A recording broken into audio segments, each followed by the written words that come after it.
Hello ladies and gentlemen, I'll be presenting you a topic regarding working capital management, what I believe are the necessary points which we need to know regarding working capital management. I have divided working capital management into a few parts. One is cash management, inventory management, accounts receivable, accounts payable, ratio analysis and short-term financing. Coming to cash management. What is cash? Cash is basically the liquid assets every firm requires for its day-to-day activities. So, cash, liquid assets. And what is cash management? That is the efficient collection and distribution of cash so as to manage our activities and not have any problems regarding liquidity issues. And what are the motives regarding cash management? One would be transactions, that is for our day-to-day transactions. Second would be speculative, that is we might speculate, we might have any future needs regarding cash, so that will be one motive. Third would be precautionary, that would be a safety valve just in case. The importance of cash management is it's obviously the least productive asset, but it is the most important asset. And prediction of cash flows is very difficult, that's why cash management is very important. Coming on to cash flows, what are cash flows and how do we accelerate and deaccelerate it? As any accounting officer in any organization will tell you, to accelerate cash flows, obviously we need prompt payment by customers, we need a quick conversion cycle, working capital cycle needs to be fast, the collection of money needs to be decentralized. All the money should not be going to one centralized office, but should be decentralized. Then would be a lockbox system, which helps our customers directly to, instead of sending it to the bank account of the company, they send it directly to the bank's lockbox system. Next would be deaccelerating the cash flows, that is paying on the last date, accounts payables, then payable through drafts, through late checks, and centralization of payments. Obviously this takes a bit of time, this gives us a bit of time to maneuver our suppliers. Then coming to the cash conversion cycle, that is basically the operating cycle of any firm minus the accounts payable cycle. Payables different period, that's. Then coming to the cash budget. Cash budget, what I feel is one of the most important documents an accountant should prepare every month. He needs to know what his requirements regarding cash are for the next preceding month as well, so that he can get accurate data regarding working capital requirements for the firm.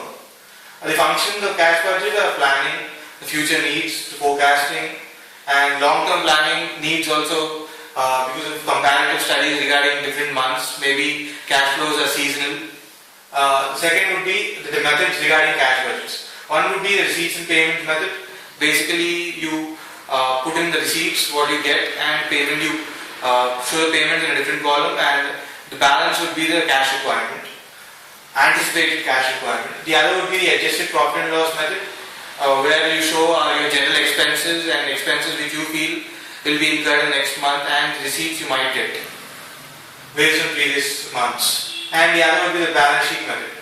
And further, if you have any further cash which you have in your hand right now, you could invest in short-term funds like treasury bills discount, intercorporate deposits and market securities. And coming on to the next concept, that would be inventory management. Inventory management is obviously one of the important functions of a cost accountant.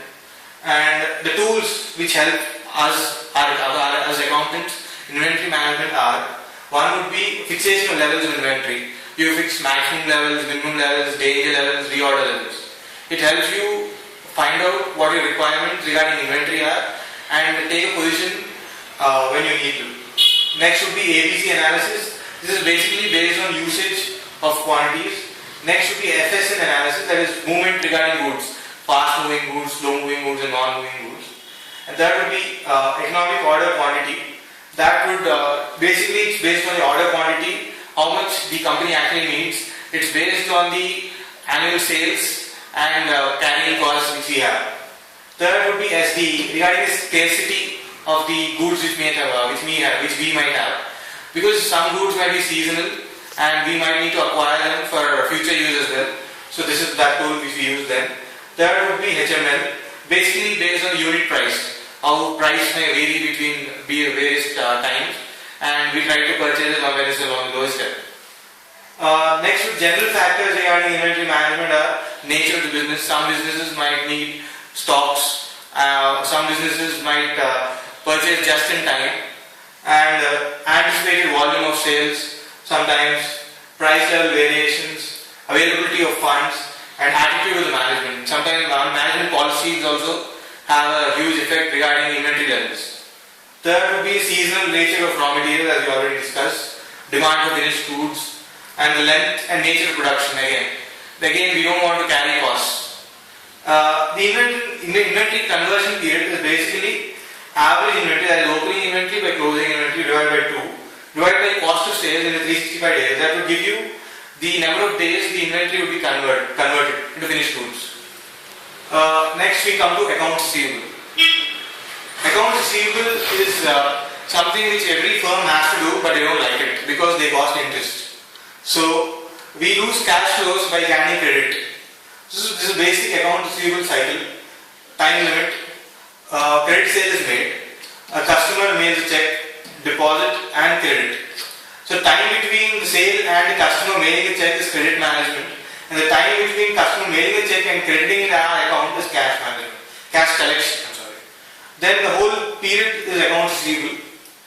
Coming to components of credit policy. Basically, it contains 3 aspects: terms of sale, credit analysis, and collection policy. This shows what kind of credit policy we have, and this finally affects how much accounts receivable we finally have. The length of the credit period factors. This is also another important factor. Product market competition. It depends on the amount of competition you have in the market, how much credit you may have to give. And power of the buyer, obviously. Customers, different customers might have different credit facilities. Final customer generally pays you cash, whereas wholesale and retail guys may take in credit. Then the risk of the credit you give. And finally, customer demand. That always helps. Finally, finding out what is the cost of granting credit to people. This one we will be showing on one graph, cost. The other will be the amount of credit we can actually give. This line will represent reduction in sales because of lack of credit, because this shows reduction in amount of credit. This shows the carrying cost which we have, that is interest for giving credit. And this line will show the optimal credit level. We should find a balance between loss of sales and interest paid, so that we don't lose out any customers, neither we pay out too much money. Finally, the receivable conversion period, that is how many days we receive our money back. The accounts receivable by credit sales in 365 days. And we come to accounts payable. This is a very simple concept. Basically, the accounts deferred period is what accounts payable and any other expenses such as salaries divided by cost of sales plus general administrative expenses in 365 days. Then you get a period in which you pay to other people. What are the guidelines which I feel you guys should know for effective management of working capital? One would be authorization of purchases. Obviously, of course, senior level managers should be in charge of authorization. Then quantities, get demand forecasts. Our forecasts which we generate beforehand should equal our quantities which we order. Then stock holding and purchasing costs.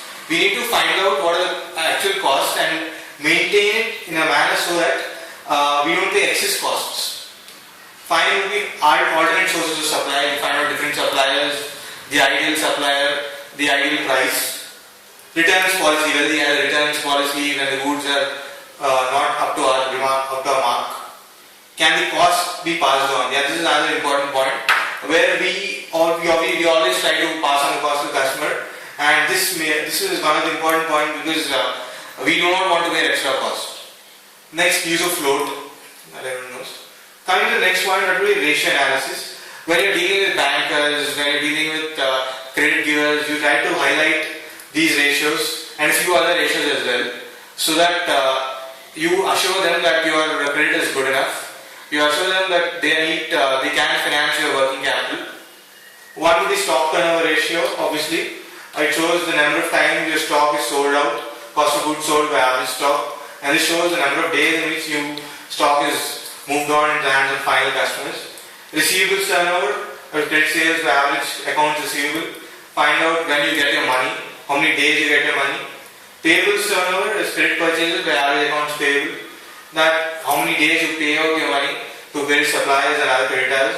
Current ratio and quick ratio, they give you an idea about working capital, and that is current ratio by current liabilities is one of the most commonly used measures in which find out how the company's liquidity is at.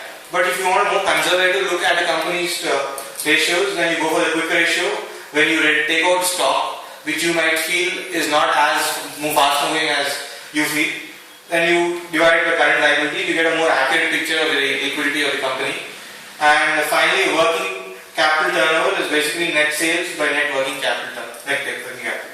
And how do you finance your working capital? This is one of the challenges every accountant faces, because sometimes you may face a crunch regarding funds, sometimes bills might not have been processed. So these are one of the short-term techniques which we feel are available to various companies. These are basically, trade credit is basically available for any person. When you meet a supplier based on human relationship, you get a trade credit based on your relationship with that supplier. It might be 10 days, it might be 1 month, it might be 2 months. It's a cost-free, there are no interest costs in trade credit. But you might lose out when you lose discounts because you pay trade credit. And commercial bank loans, you deal with various commercial banks and you take short-term loans on them like overdrafts. And obviously you have to pay interest on them, so you try to minimize on that. And commercial paper. Commercial paper is basically used by large organizations, basically IOUs from organizations to other organizations. And other financial accounts receivable areas are, how do you, when your accounts receivable is not being not coming to you in a proper manner, what do you might feel? You might wash your hands of it. That is the word. Financing accounts receivable. One would be pledging your accounts receivable for a loan somewhere. One would be assigning it to someone else. You might give it off to someone for a certain commission for that person. Third would be factoring. There are certain factoring companies available. You might sell off your accounts receivable to those factoring companies for their certain commission. And third would be collateral for a loan. These are the basic divisions I feel are necessary for working capital management. This is just a your general understanding, and thank you for your opportunity.